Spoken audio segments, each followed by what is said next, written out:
Halo, assalamualaikum warahmatullahi wabarakatuh. Selamat datang kembali di Haryana Official. Mbak semuanya, gimana kabarnya ini hari? Semoga sehat selalu di perantauan Mbak, amin.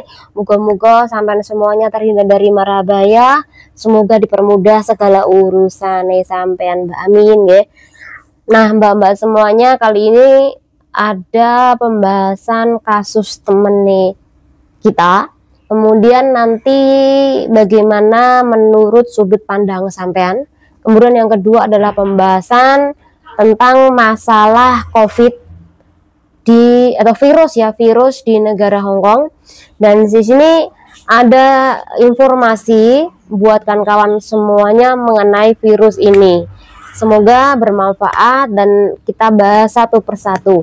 Oke, pembahasan pertama adalah mengenai salah satu kasus temennya kita Mbak. Iki menurut pandangan sampean bagaimana? Nanti silahkan komen. Oke, Mbak Iki udah lama kerja di negara Hong Kong. Kemudian tidak diceritakan kenapa dia pindah majikan. Intinya Mbak Iki pindah majikan, baru dapatlah ia beberapa bulan. Seperti biasa nih, kalau kita kui tanda tangan kontrak, secara otomatis di kontrak kerja sampean pasti dijelaskan Mbak, sampean kui kerja opo, kemudian sampean jaga apa kan. Nah Mbak di situ ditulis kalau dia iki kerjaan selain menjaga anak, dia juga bersih-bersih, belanja, kemudian cuci mobil, kemudian juga masak. Tapi dengan berjalannya waktu, majikan dia iki membeli anjing kecil Mbak.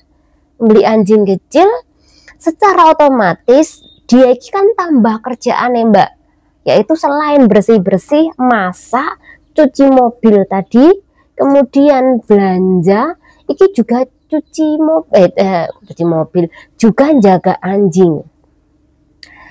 Jadi dia iki setiap harinya iki jaga anjing ke bawah, ngingon anjing ke bawah sampai 5 jam, bahkan sampai 7 jam. Pagi, kadangkala sore, kadangkala malam mau tidur, gue harus jalan-jalan sama anjingnya.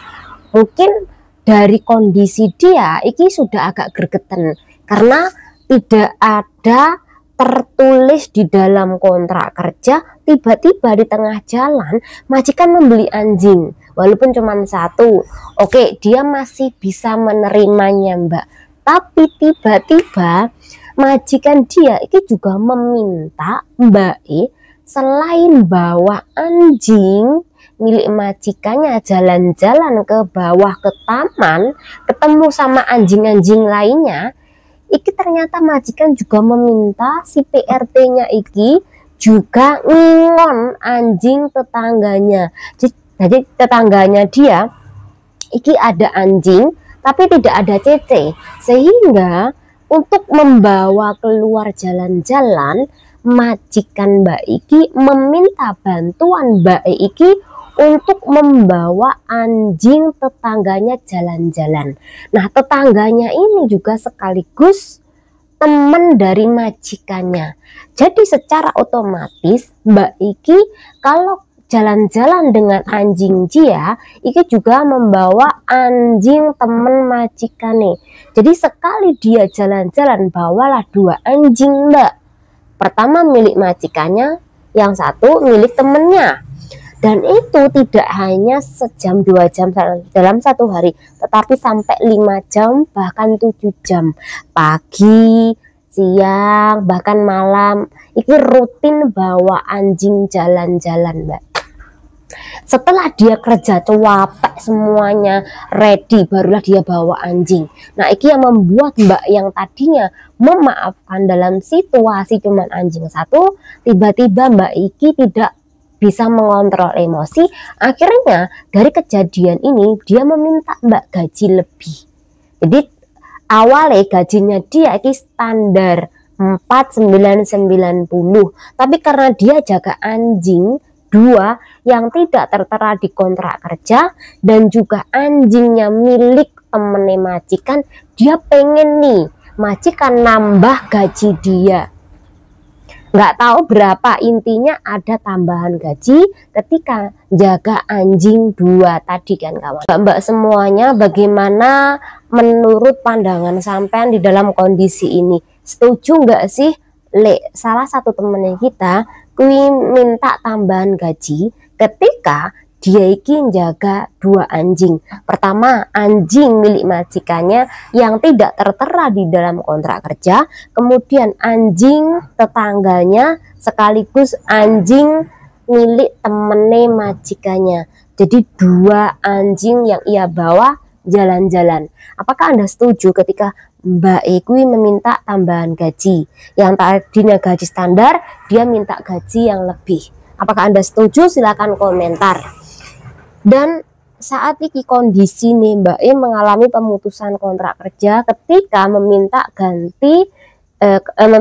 gaji yang lebih tadi. Nah, tidak hanya Mbak E diputus kontrak kerja, tapi Mbak E kui juga kasusnya ini dibawa di grup para majikan. Jadi diewer-ewer kasusnya ini. Menurut orang-orang yang membaca bahwa Mbak Eki terlalu berani meminta tambahan gaji. Tapi ada juga nih majikan yang bilang seharusnya dibicarakan antara majikan sama si PRT-nya ini.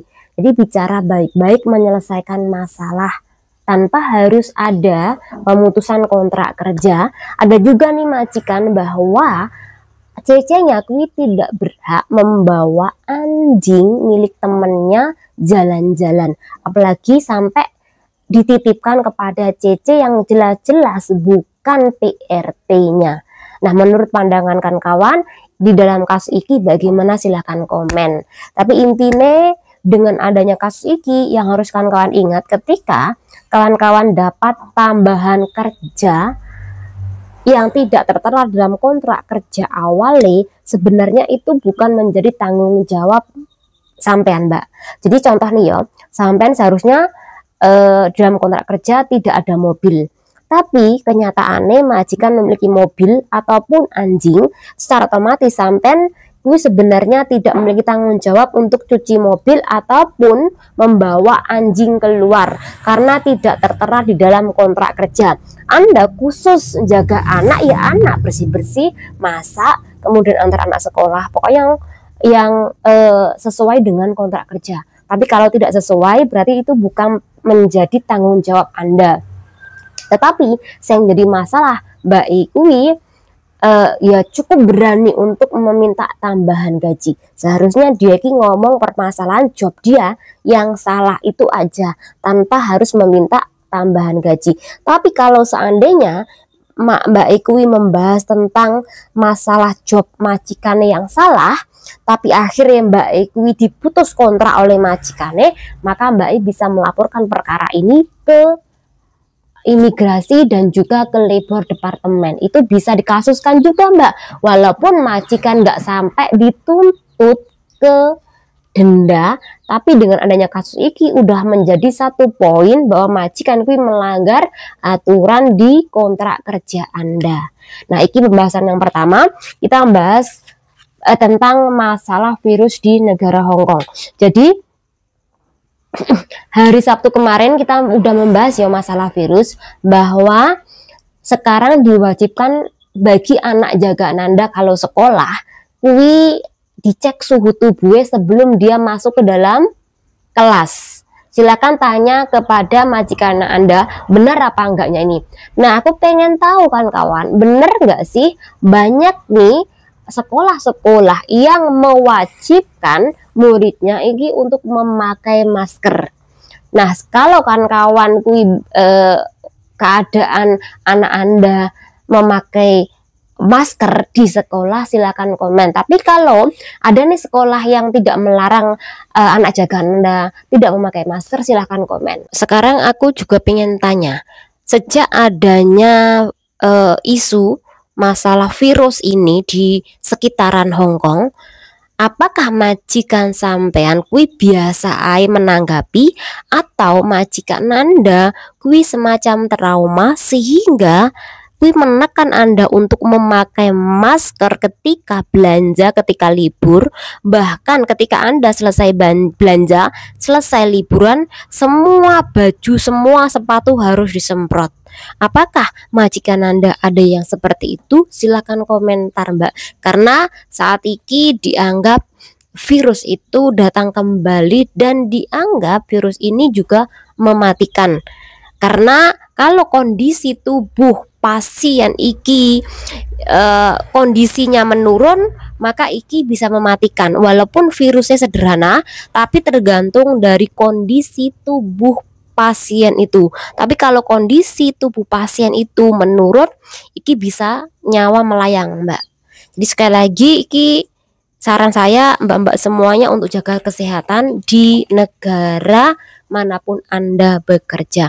Oke, iki ada informasi juga yang mengenai virus ini.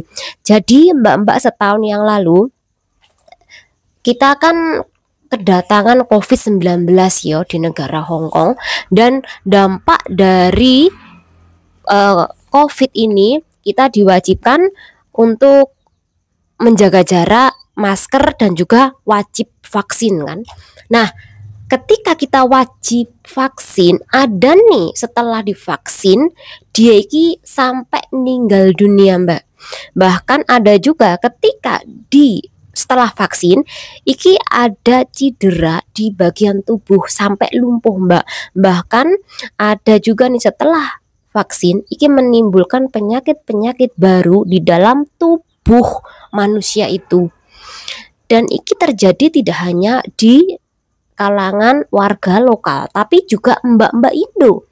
Bahkan mbak-mbak Indo iki ada yang sampai meninggal dunia setelah 9 hari dia divaksin yang kedua, kemudian dia iki sampai ngedrop, sampai demam, ngedrop, akhirnya dia meninggal dunia.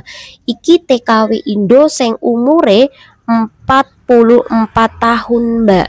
Dan kenapa kita bahas? Ternyata saat ini pemerintah Hong Kong yang terkena dari dampak vaksin, iki ada ya sampai meninggal dunia. Iki mereka bisa mengklaim ganti rugi, Mbak, terhadap pemerintah Hong Kong karena mewajibkan vaksin. Awalnya nenek-nenek, kakek-kakek, kemudian mbak-mbak yang lagi sakit, ini kan wajib vaksin toh, Mbak. Bahkan ketika mereka sudah menceritakan nih bahwa aku lo lagi demam, aku lo memiliki riwayat jantung dan bla bla bla, tapi akhirnya juga tetap diwajibkan vaksin kan oleh majikannya. Nah, iki sampai meninggal dunia kan. Nah, akhirnya banyak juga warga lokal iki yang meminta ganti rugi kepada pemerintah Hong Kong. Bahkan akhir-akhir ini sebanyak 11 permohonan yang diajukan oleh warga Hong Kong ganti rugi karena kerabatnya sampai ada yang meninggal dunia, bahkan cedera, bahkan memiliki penyakit baru, Mbak. Dari tuntutan iki totale iki ya, Mbak, yang keluar atau yang cari ku sebanyak 140 juta dolar Hong Kong, Mbak. Tetapi sayang sekali banyak nih kawan-kawan yang mengeluhkan sampai meninggal dunia tapi tidak dapat ganti rugi sekalipun sepeser pun. Nah, iki yang sebenarnya bisa sampai pelajari dari dampak ini. Maksa vaksin tapi kondisi CC-ne kuwi sebenarnya tidak boleh vaksin, tapi majikan mau maksa vaksin yang akhirnya si CC-nya ini atau PRT-nya iki sakit kemudian sampai lumpuh, tetapi majikan nggak tanggung jawab, malah melakukan pemutusan kontrak kerja secara intermittent. Kan ada nih juga nih selain meninggal tadi, Mbak, tetapi kawan-kawan tidak menuntut ganti rugi kepada majikan, bahkan juga ganti rugi kepada pemerintah Hong Kong yang harus mewajibkan vaksin dan sehingga menimbulkan beberapa macam penyakit sampai ada yang meninggal dunia, bahkan sampai cedera, entah itu lumpuh dan sebagainya. Semoga dengan ada pembahasan ini menambah wawasan kita semuanya, Mbak. Channel diri. Wassalamualaikum warahmatullahi wabarakatuh. Bye bye.